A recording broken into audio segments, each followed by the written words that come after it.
Di sini mereka semua berterima kasih kepada Vincenzo dan Hong Cha-yang, atas misi membakar gedung suplai yang telah berhasil. Di sisi lain, Bu Myung-hee dan Pak Han Seung-hyuk menelpon, membicarakan teror yang terjadi pada Bu Myung-hee.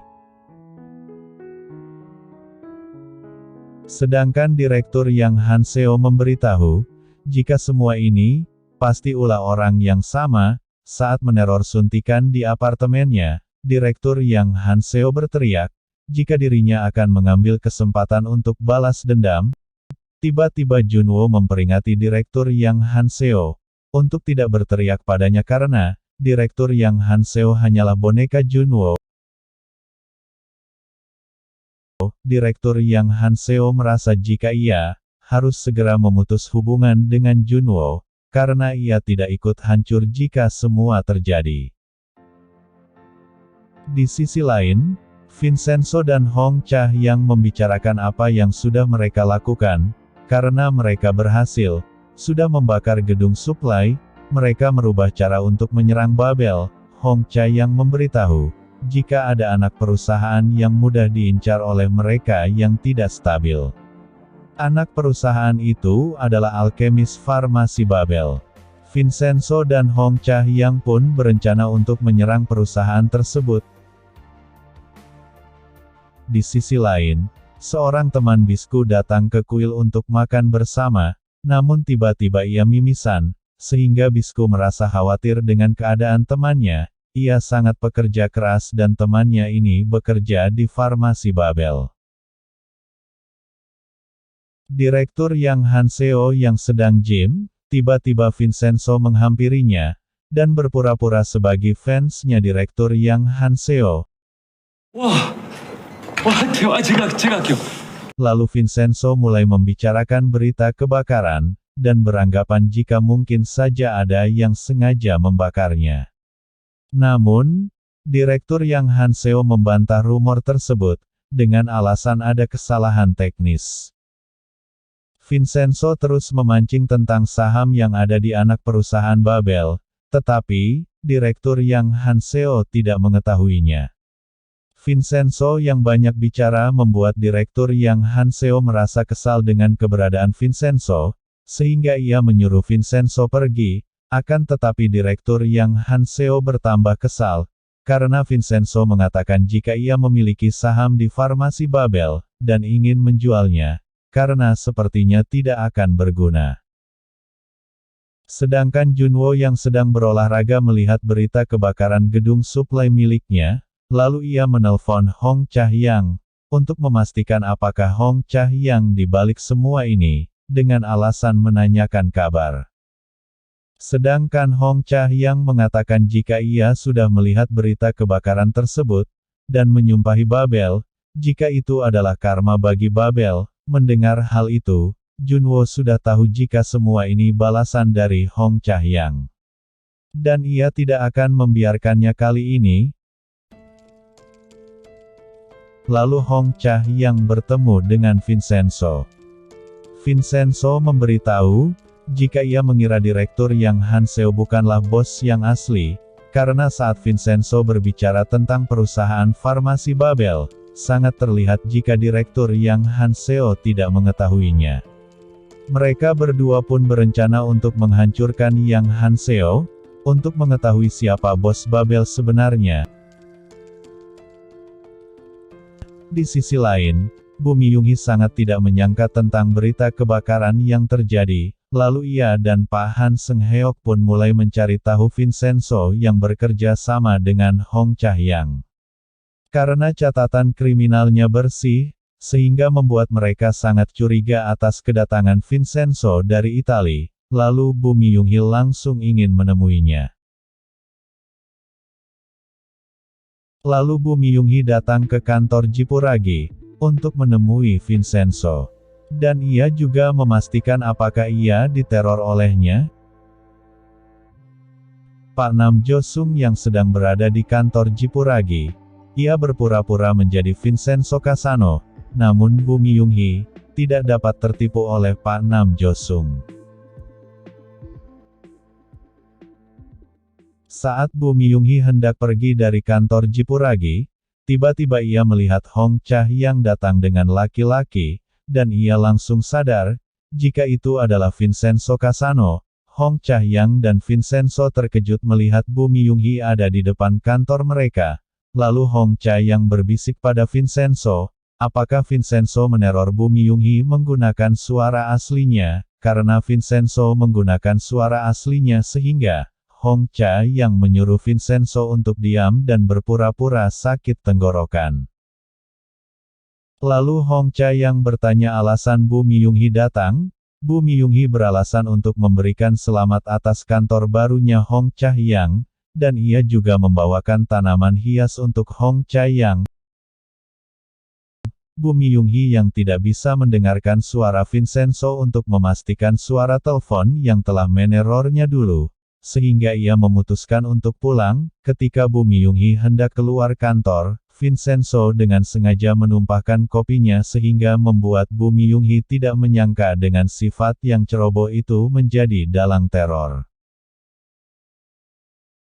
Di sisi lain, Pak Han Seung-hyuk mendapat suruhan dari Direktur Yang Han-seo untuk mempromosikan Junwo menjadi pegawai tetap. Pak Han Seung-hyuk pun heran mengapa Direktur Yang Han-seo kenal dan mempromosikan Junwo.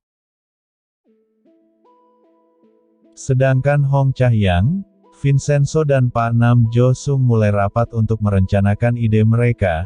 Di sini mereka membahas perusahaan Babel yang akan merilis BSD yang sudah jelas itu obat-obatan terlarang di luar negeri. Lalu Hong Cha-hyang memberitahu, jika mereka harus menghadapi pengacara So Hyun-woo yang menangani kasus korban dari perusahaan Babel. Hong Cha-hyang juga menjelaskan jika Babel juga bekerja sama dengan Gil Jong-mun, kepala rumah sakit Haemun, untuk memanipulasi data korban yang kolaps akibat percobaan BSD, dan Babel juga bekerja sama dengan media untuk kepentingan mereka. Lalu Vincenzo dan Hong Cha-hyang pun menemui Pak So Hyun-woo di kantornya. Mereka meminta Pak So Hyun-woo untuk tidak mengambil kasus itu, tetapi Pak So Hyun-woo menolaknya. Vincenzo yang sedang mengelilingi ruangan Pak So Hyun-woo, tiba-tiba melihat jejak tangan di lukisan yang membuatnya curiga. Di sisi lain, Direktur Yang Han-seo mengajak bawahannya untuk makan. Tiba-tiba semua menangis kepedasan karena makanan tersebut. Di sini Direktur Yang Han-seo memarahi mereka karena kejadian yang terjadi. Tiba-tiba Direktur Yang Han-seo mendapat telepon dari Junwo. Junwo bertanya apakah Pak Yang Han-seo sedang menghukum orang tua dengan makanan pedas, sedangkan dirinya kuat. Lalu Junwo menyuruh Direktur Yang Han-seo untuk mengunjungi Kimia Babel dengan harian di Chang, media yang bekerja sama dengan mereka. Junwo memerintahkan Direktur Yang Han-seo untuk memberitahu media, jika obat BSD siap diluncurkan segera. Direktur Yang Han-seo merasa khawatir karena obat itu belum selesai tahap penelitiannya. Namun, Junwo menyuruhnya untuk mengikuti perintahnya, karena tidak ada yang tahu juga tentang hal tersebut. Di sisi lain Vincenzo dan Hong Cha-hyang yang sedang makan siang bersama, dan memikirkan mereka yang telah berhasil mengancam Pak So Hyun-woo. Hong Cha-hyang pun menawarkan dirinya untuk menggunakan caranya dengan taruhan jitak dahi. Awalnya Vincenzo tak menyetujuinya, tetapi ia akan melihat apakah cara Hong Cha-hyang berhasil atau tidak. Lalu Hong Cha-hyang melaksanakan caranya dengan mencoba merayu para korban untuk berani speak up bersamanya. Namun, para korban enggan menyetujuinya karena mereka jelas akan kalah, seperti mendiang pengacara Pak Hong yang sudah dianggap koruptor dengan menyuap saksi. Mendengar hal tersebut, tiba-tiba Hong Cha-hyang berhenti dan memberitahu mereka jika mendiang pengacara itu adalah ayahnya dan ia akan melanjutkan rencananya agar berhasil mengalahkan Babel. Di sisi lain Direktur Yang Han-seo mengadakan konferensi dan memberitahu jika mereka berhasil mengembangkan BLSD, dan akan disebar ke publik. Ketika Direktur Yang Hanseo berjabat tangan dengan para peneliti dan pekerja kimia Babel, tiba-tiba, Direktur Yang Hanseo terkena muntahan darah dari salah satu pekerja, dan membuatnya berteriak merasa jijik. Mereka pun menghentikan para media, sedangkan pekerja yang muntah karena kolaps, lalu ia dibisiki untuk menandatangani kontrak, jika ia ingin dibawa ke rumah sakit. Di sisi lain, para penyewa gedung Gemga merasa curiga, karena para tim perobohan makan di restoran Chef Toto. Tiba-tiba, salah satu bawahan Park Seok-dok, menemukan sebuah paku yang ada di makannya. 뭐야? 너까지? 큰일 났네. 아니, 힙합에서 어떻게 이거 Lalu ia merasa kesal, sehingga ia memarahi Chef Toto. Tiba-tiba Vincenzo dan Hong Cha-hyang datang, dan menyuruhnya untuk menghentikan tingkahnya. Park Seok-dok menyuruh bawahannya untuk tidak melawannya, namun, mereka tetap mencoba menyerang Vincenzo sehingga mereka pun dilawan oleh Vincenzo.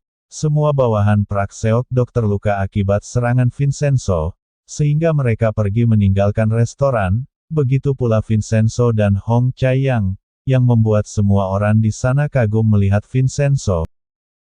Sesampai di kantor, Hong Cha-hyang yang kalah taruhan dengan Vincenzo, harus menerima hukuman dari Vincenzo. Hong Cha-hyang merasa khawatir dengan taruhan jitak dahi, setelah melihat Vincenzo yang menghabisi lawannya tadi. Namun, Vincenzo hanya tersenyum dan menjitaknya dengan lembut dengan alasan ia meleset.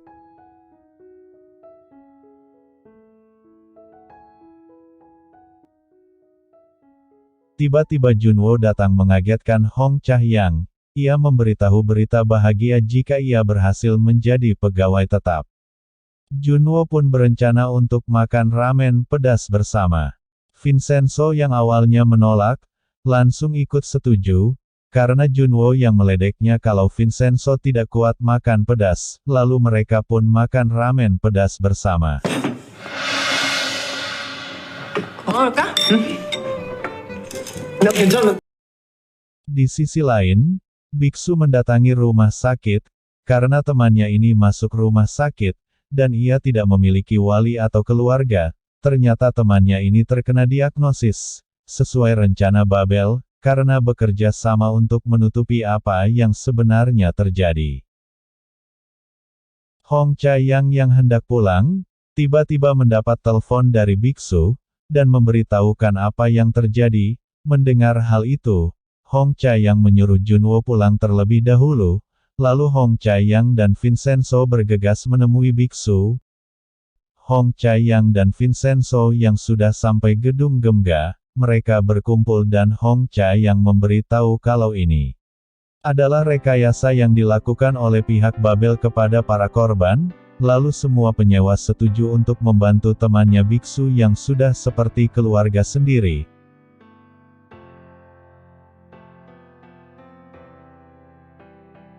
Pak So Hyun-woo yang hendak masuk ke kantor, tiba-tiba ia terkejut melihat peringatan larangan masuk di pintu. Saat Pak So Hyun-woo masuk, ia tambah terkejut melihat kliennya itu sedang berdoa dengan para biksu. Mereka juga mengusir Pak So Hyun-woo keluar. Ternyata di luar sudah ada Vincenzo dan Hong Cha-hyang yang menghentikannya. Pak So Hyun-woo tidak percaya saat Hong Cha-hyang menyodorkan surat persetujuan para korban, untuk membuat pengacara So Hyun-woo tidak ambil alih kasus ini. Ternyata Hong Cha-hyang mendapat bukti, jika Pak So Hyun-woo ini memanfaatkan para korban, dengan cara bertanya kepada rekan kerjanya yang dulu diusang. Dalam keadaan kurang sadar diri, rekannya ini memberitahu kebusukan Pak So Hyun-woo, dan direkam oleh Hong Cha-hyang, dan rekaman itu membuat para korban mempercayai Vincenzo dan Hong Cha-hyang sebagai pengacara mereka. Begitu pula Vincenzo, yang mengetahui tempat penyimpanan harta milik Pak So Hyun-woo, ada di balik lukisan besar di dalam ruangan kerja, lalu Pak So Hyun-woo lari menuju ruangannya, dan mengecek brankas yang ada di balik lukisan tersebut. Pak So Hyun-woo terkejut melihat semua hartanya hilang, dan hanya ada selembar kertas di brankas tersebut. Ternyata semua harta yang dimiliki Pak So Hyun-woo diambil Vincenzo dan didonasikan. Lalu Vincenzo dan Hong Cha-hyang pun menuju kantor Woo-sang. Semua terkejut melihat kedatangan mereka. Di sini Hong Cha-hyang memberitahu Pak Han Seung-hyuk dan Bu Mi-young-hee untuk bersiap sidang dengan mereka karena pengacara Pak So Hyun-woo sudah lepas tangan.